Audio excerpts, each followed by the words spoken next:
اردو کی بڑی فکشن نگار عصمت چغتائی کی یوم ولادت ہے. 21 اگست 1915 کو وہ پیدا ہوئی. میں مبارکباد پیش کرتا ہوں علی گڑھ کے جو اہل علم، قلمکار، دانشور، ان سب کو، طلباء کو اور بطور خاص شعبہ اردو کو، اساتذہ کو، کہ آج ان کا یوم ولادت ہے اور وہ یہیں کی پرورتک ہے. سب سے بڑی بات یہ ہے کہ عصمت چغتائی یہیں کی پرورتک ہے. عصمت چغتائی کا جو تخلیقی سفر ہے بہت دلچسپ اور بہت، دیکھیے تخلیقات جو ہے وہ فطری ہوتا ہے. وہ اپنے تخلیقی کسی بھی اسٹریم کو، اپنے جو اس کی فکر ہے وہ کسی بھی اسٹریم کو اس میں اس کا استعمال کر سکتا ہے، لیکن وہ ایک وجدانی اور ذوقی اور ایک الہامی کیفیت ہوتی ہے. وہ شعر کے حوالے سے، وہ نثر کے حوالے سے، وہ ادب کی کسی بھی صنف کے حوالے سے اپنے قلم کی جوہر دکھا سکتا ہے جس میں اس کی دلچسپی ہے. عصمت چغتائی کا جو بچپن تھا، ان کے کئی بہن بھائی تھے. عظیم بیگ چغتائی کی بہن، بڑے بھائی تھے ان کے بھائی تھے. تو ایک ابتدائی دور میں ایک ایسا دور آیا کہ جب ان کو ایک تخلیقی کرب ہوتا ہے، اور ایک ان کا جو مزاج تھا وہ باغیانہ رہا ابتدا سے. جو جیسے الڑ پن، صوفیت مزاج میں، تلخی، یعنی بیزاری کی ایک کیفیت ان کے ہمیشہ رہتی تھی. تو انہوں نے، ان کی بہنوں نے اور کزن نے مل کر ایک کہانی لکھی اس غرض سے کہ اس میں کچھ ہمیں ملے گا، یعنی پیسے ملے گا. اس کا واقعہ پورا انہوں نے بیان کیا اور وہ کہانی بھیجی گئی اور اس کے عوض میں 100 روپے ان کو ملے جو آپس میں انہوں نے تقسیم کر. بہرحال لیکن جو مزاج میں ایک باغیانہ ان کا جو عنصر شامل تھا، جو کیفیت تھی، وہ سب چیزیں ان کی جو تحقیقات ہیں اس میں واضح طور پر انہوں نے اپنا سفر جو ہے افسانے سے شروع کیا. اور مشہور وہ سب سے نہیں ہوئے، لحاظ سے مشہور ہوئے. وہ اس میں انہوں بچوں کے لیے بھی ناول لکھا، لیکن 3 ناول. پہلے انہوں نے ناولیٹ لکھا، اس کے بعد ان کا جو ایک ناول ہے معصومہ جی، وہ بہت مشہور ہوا. اصل میں وہ جو دور تھا، جس دور میں وہ اپنے تخلیقی بارے، اپنے شہر بارے لکھنا چاہتی تھی، وہ جو مواد تھا وہ انہوں نے گرد و پیش سے اپنے حاصل کیا اور اسی ماحول سے، اسی گھر سے اور اسی خانوادے سے 1915 میں آپ پیدا ہوئے. 47 تک وہ کافی سنے بلوغ کو پہنچ چکی اور وہ سمجھتی تھی، وہ محسوس کرتی تھی. تو وہ جو نظام تھا اس میں اسرت، غربت، استحصال، یہ موضوعات تھے. یہ موضوعات جو تھے وہ پریم، وہ جو ان کا ابتدائی دور تھا، بالکل she was the youngest contemporary to Prem Chand. Prem چند کا دور تھا 1907، وہ بالکل ایکسٹریم دور تھا. 1907 سے 1936 تک دور پریم چند کا. And that was the period of before partition. تو اس دور میں اس طاقہ جو تھی وہ اپنا ابتدائی دور تھا ان کا، ان کو پڑھ رہی تھی، انہیں دیکھ رہی تھی. احمد الدین قاسمی، وہ دور بھی انہوں نے دیکھا. انہوں نے فیض کو بھی دیکھا، شعراء کو بھی دیکھا، تخلیق کاروں کو بھی دیکھا، فکشن نگاروں کو بھی دیکھا. وہ 20ویں صدی سے کا جو ابتدائی دور تھا، تقسیم ہند 1936، 1947 اور یہ 1960 تک کا جو پورا عہد ہے، یہ بڑے بڑے تخلیق کار، شاعر، ادیب، ڈرامہ نگار میں نے پہلے بھی بتایا تھا کہ 1914 میں، یعنی 1914 میں انتقال ہوا شبلی کا، جی، اور 1915 میں عصمت چغتائی کی ولادت، ایک سال کا، یعنی ینگسٹ ٹینٹن جی، 12۔ اب یہ ہے کہ ان کے یہاں جو انہوں نے ناول لکھے، اب پہلے افسانے لکھے، ناول لکھے، ڈرامے لکھے، مضامین لکھے، رپورتاج لکھی، ان کا پورا تخلیقی جو کرو تھا وہ فکشن پر تھا، وہ حصہ تھا۔ اب دیکھیے ان کے موضوعات کیا تھے اور ان کا جو مزاج ہے، وہ لکھنے کا جو انداز ہے، ان کی جو فکر ہے، اپنے معاصرین، پیش رو، آنے والے جو گزر گئے ان سے کتنا مختلف ہے۔ یعنی ہم پریم چند کو ظاہر انہوں نے دیکھا ہوگا اپنے بچپن میں، جو موضوعات دیکھے ہوں گے، لیکن ان کے موضوعات بالکل مختلف ہیں۔ ان کے یہاں کہیں آزادی کا ذکر نہیں ہے، جی، تقسیم ملک کا ذکر نہیں ہے، ٹیڑھی لکیر میں کہیں انہوں نے کہیں اس کی جھلکیاں ملتی ہیں، اس کا بیان کیا ہے۔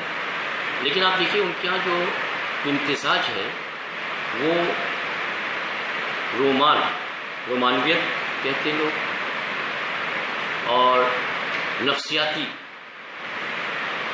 رومانی نفسیاتی، لیکن یہ دونوں کا امتزاج بتاتے ہیں کہ ان کے یہاں یہ ہے، ان کے موضوعات اس طرح کے اس پر ہیں۔ لیکن میں یہ سمجھتا ہوں کہ ان کے یہاں جو رومانویت ہے وہ جنسیت ہے، رومانویت براہ راست جو ہے بالواسطہ انڈائریکٹلی وہ جنسیت سے متاثر ہے۔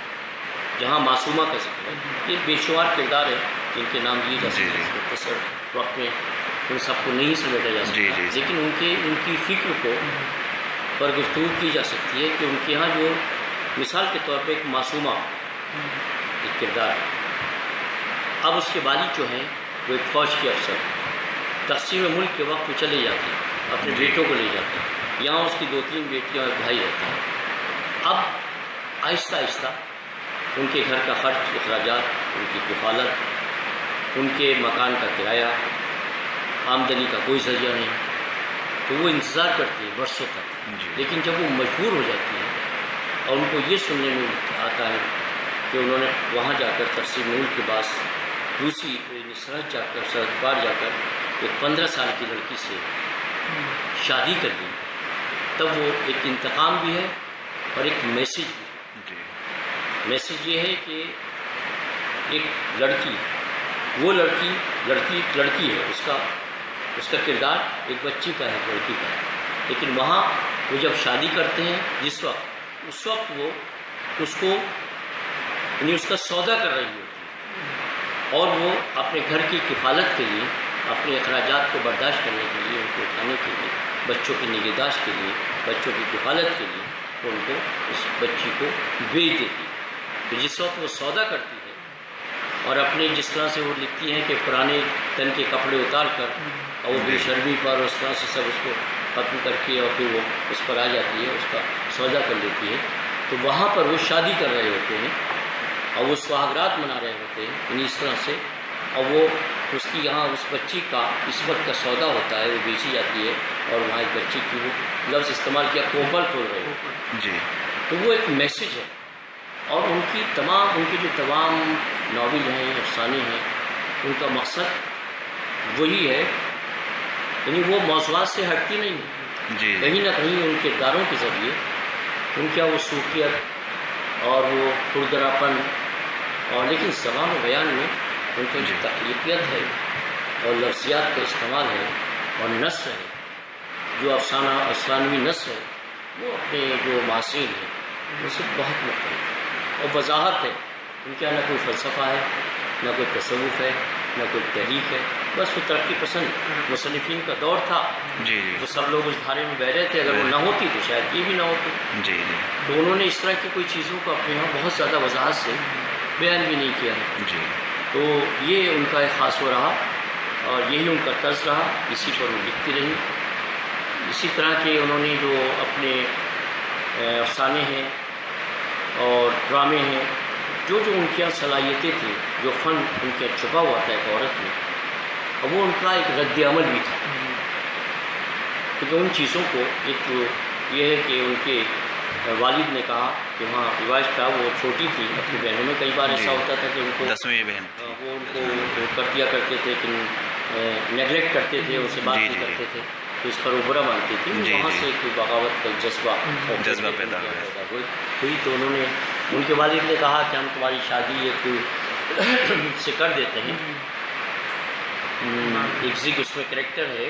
جی جی. تو انہوں نے کہا کہ نہیں، وہ میں ان سے معلوم کیا گیا تو انہوں نے کہا بالکل نہیں، کیونکہ ان کی شادی ہو چکی ہے اور ایک وہ افسر تھے، ان کی شادی ہو چکی ہے، میں ان سے شادی نہیں کروں گی. اس سے بہتر ہے کہ میں کسی عیسائی مشنری میں شامل ہو جاؤں جہاں پر جو بچوں کی نگہداشت کی جاتی ہے. جس پر ان کے والد صاحب ہنسے اور انہوں نے کہا کہ نہیں، ہم آپ کی شادی ان سے بالکل نہیں کریں گے اور آپ آرام سے رہیے.